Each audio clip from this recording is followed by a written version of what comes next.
Assalamualaikum warahmatullahi wabarakatuh. Pada kesempatan kali ini, Bapak akan mencoba menjelaskan tentang kepala silinder dan kelengkapannya. Di mana kepala silinder ini adalah bagian mesin yang paling atas. Yang pertama yang Bapak akan jelaskan yaitu tentang fungsi dari kepala silinder. Fungsi dari kepala silinder itu yang pertama adalah sebagai tempat terjadinya ruang bakar, yaitu yang terjadi di atas bagian mesin sebelah atas. Yang kedua, itu adalah sebagai penutup silinder dan tempat dudukan dari komponen-komponen kepala silinder. Contohnya seperti katup, camshaft, rocker arm, dan lain-lain. Itu tentang kepala silinder.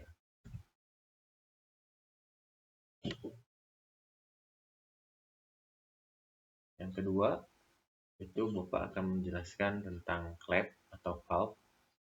Fungsi dari valve yang pertama itu adalah sebagai tempat pintu keluar masuknya gas. Yang kita tahu, katup itu ada dua jenis. Jenis yang pertama itu adalah katup masuk dan yang kedua itu adalah katup buang. Di mana yang masuk itu adalah campuran udara dan bahan bakar. Terus yang kedua itu adalah campuran dari gas sisa hasil pembakaran. Fungsi yang kedua itu adalah sebagai seal atau perapat dengan dudukan klep. Ini untuk klep terbuat dari baja yang spesial atau nikel chrome. Klep pemasukan menerima panas pembakaran yang didinginkan oleh campuran gas yang mengalir masuk ke ruang bakar sehingga klep mengalami pemuaian yang tidak merata yang akan berakibat mengurangi efektivitas kerapatan pada dudukan klep. Untuk meningkatkan efisiensi pemasukan, biasanya klep masuk itu dibuat sebesar mungkin. Jadi perbandingan antara klep masuk dan klep buang itu biasanya lebih besar untuk klep masuk. Tujuannya yang tadi kita sudah bahas yaitu untuk meningkatkan efisiensi pemasukan udara dan bahan bakar. Ya, untuk jenis yang kedua itu adalah klep buang. Klep buang menerima tekanan panas jauh lebih tinggi. Hal ini tentunya akan mengurangi efektivitas kerapatan. Dan pada bagian dudukan klep mudah terjadi keausan. Nah, untuk menghindari hal ini, maka kelonggaran klep atau valve clearance klep buang dibuat lebih besar. Ya, dimana karena klep buang ini menerima panas berbeda dengan klep masuk, menerima pendinginan dari campuran udara dan bahan bakar.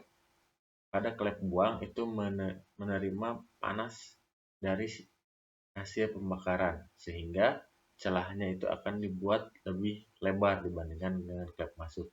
Ini untuk menghindari terjadinya keausan pada dudukan katup.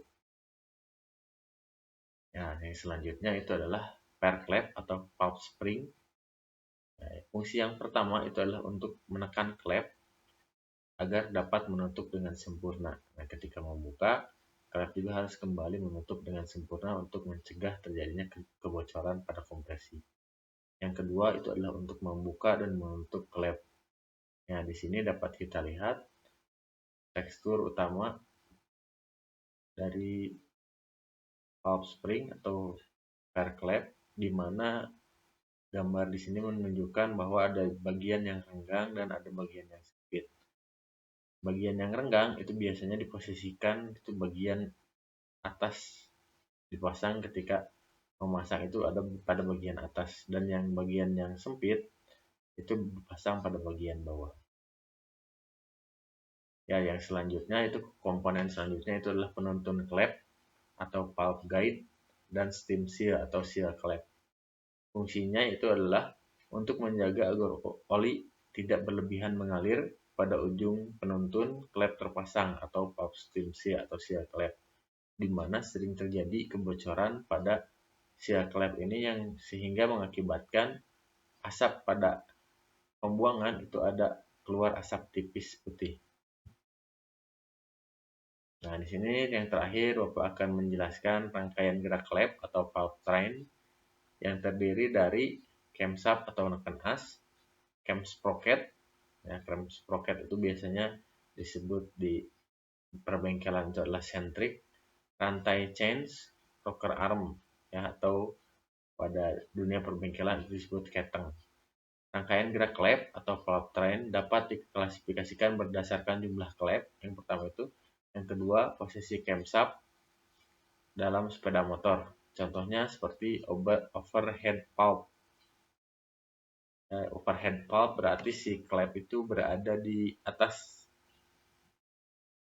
Yang selanjutnya adalah single overhead camshaft atau SOHC dan double overhead camshaft atau DOHC. Yang membedakan SOHC dan DOHC itu adalah jumlah camshaftnya atau noken asnya. Yang single overhead camshaft itu adalah 1 jumlah camshaftnya atau noken asnya. Kalau yang double itu 2. Semua digerakkan oleh rantai penggerak. Ada juga beberapa mode yang digerakkan oleh gear. Sistem penggerak ini terdiri dari camshaft seperti ada di gambar, noken as, cam sprocket atau sentriknya, cam chain, keteng, rocker arm atau pelatupnya, dan chain tensioner. Sekian pembahasan untuk kali ini. Pada pembahasan selanjutnya kita akan membahas tentang silinder, piston, dan kelengkapannya. Billahi taufiq wal hidayah. Assalamualaikum warahmatullahi wabarakatuh.